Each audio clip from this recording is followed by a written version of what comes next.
Legend of Zelda. The series where you have to save a princess from an evil lord and save the town from darkness. I am the Hellfire Monkey, and I'm going to show you my top 8 favorite Zelda bosses of all time. So, without further ado, let's get to it! To start off my list, I'm going to start off with the very first Zelda game I've actually beaten, which was Ocarina of Time. So, yeah. Deep within the Lord Jabu's belly, we find this guy. You know, Baronade. Baronade is an anemone. That was a word that I can't really pronounce very well. So, surrounded by jellyfish that shoots electricity. You use your newly found boomerang to hit its antenna thingies and chop up its jellies. Then you attack his head, rinse, lather, repeat until dead.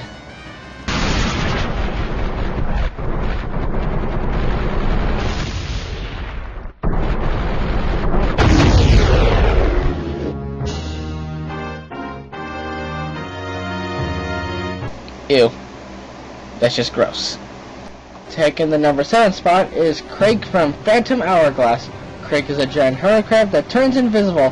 While he is like that, you use the top screen of your DS, which was a fun thing to do. I mean, you're looking through the boss's perspective, which was a great idea, I might add. And you shoot him with the arrow right in the face.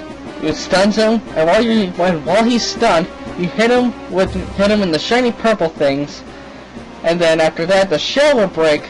Then you shoot him in the face with an arrow again, and he'll block it. Then you have to go for his tail.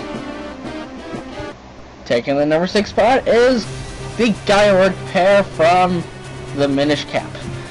While trying to get the last element, you can turn the white sword into the far sword.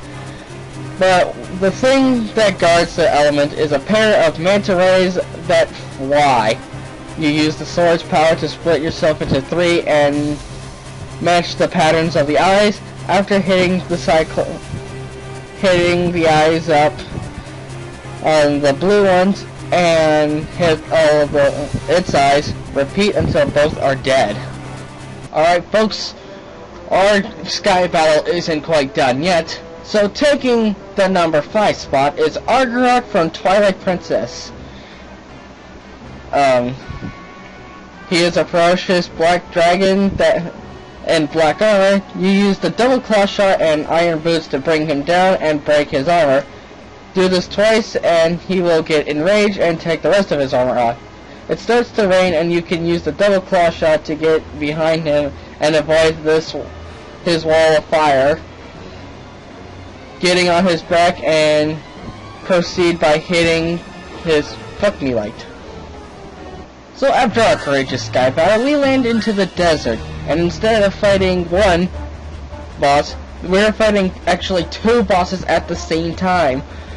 You can fight them in one of 3 ways. You can shoot them in the tails with the light arrow, or you can use the giant's mask that you obtained recently and start chopping them up, or after doing the whole mask trait thing, then you get the fierce deity mask and you can pretty much uber chop them with that thing. So, yep, that's number 4. Taking the number 3 spot is Frostair from Four Swords Adventure. When I first encountered this boss, I knew he was going to be a good fight. At first I thought it was just a giant eyeball that shoots ice balls and sends out little flying thingies. But after finding his head, it turns out to be a dragon with a giant eyeball that shoots ice balls. And you can only beat him, well, you can probably beat him in other ways, but it's best if you can beat him. It's best to beat him once your sword is at full power. And if it's not at full power at that time, you're gonna wish it was. being a top 8 Zelda boss list, you're gonna expect that Ganon's gonna be in this list. So, which one am I talking about? The one from Ocarina of Time? No, but that was a good battle, but that's not the one I'm talking about. The one from Phantom Hourglass? No, not that either. So, how about the one from, Faces Veil? Fuck that! I'm talking about Wind Waker. I'm talking about the Ganondorf fight from Wind Waker. I like that one the best, because that's when you actually find out Zelda is actually the most useful in that battle. I mean, in Ocarina of Time, she just stands there and screams. I mean, she couldn't throw the sword at me for no reason and stuff like that. And Twilight Princess, yeah, her aim was not that good. So yeah, I mean, yeah. So yeah, after you fight Ganon for a while, then he starts, when he gets hit by Zelda's light arrow, he goes to Zelda and pimp slaps her and knocks her out. And when she wakes up, she'll shoot an arrow at you, and you deflect it with the mirror shield, and you stab him in the head, even though he could easily block that. So yeah, and also, I'm liking the whole samurai getup. Pretty cool! So, before we get to number 1, let's have a quick recap. Aren't those just wonderful? Alright, let's get to it. Number 8, Baronade. Number 7, Crake. Number 6, the Gyorg pair. Number 5, Argarok. Number 4, Twin Mold. Number 3, Frostair. And number 2, Ganondorf. And taking the number 1 spot. The most badass boss I have ever fought. Final Ghirahim from Skyward Sword. Ghirahim was not... I mean, what's not to love about this guy? He's insane and overall fun villain. In the final fight, which really tested the Wii motion capabilities and went through the roof with it. You knock him off the floating platform and stab him in the chest. He starts making swords out of thin air, such as a sky-splitting saber and a Birdo Buster sword.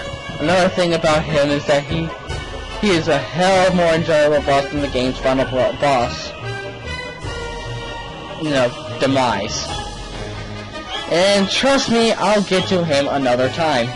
So yeah, David Bowie is number 1, everybody. David Bowie. And I am the Hellfire Monkey, and I'll see you in the next video! So, I hope you guys really enjoy it. So if you did, please favorite, subscribe, and leave a like. And maybe comment.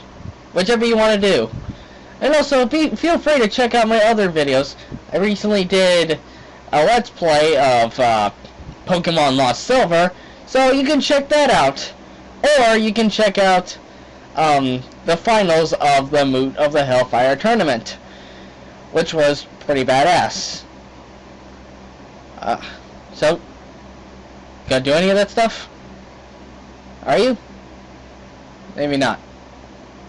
Yeah, you guys do whatever you want. So, like I said, I'll see you in another video.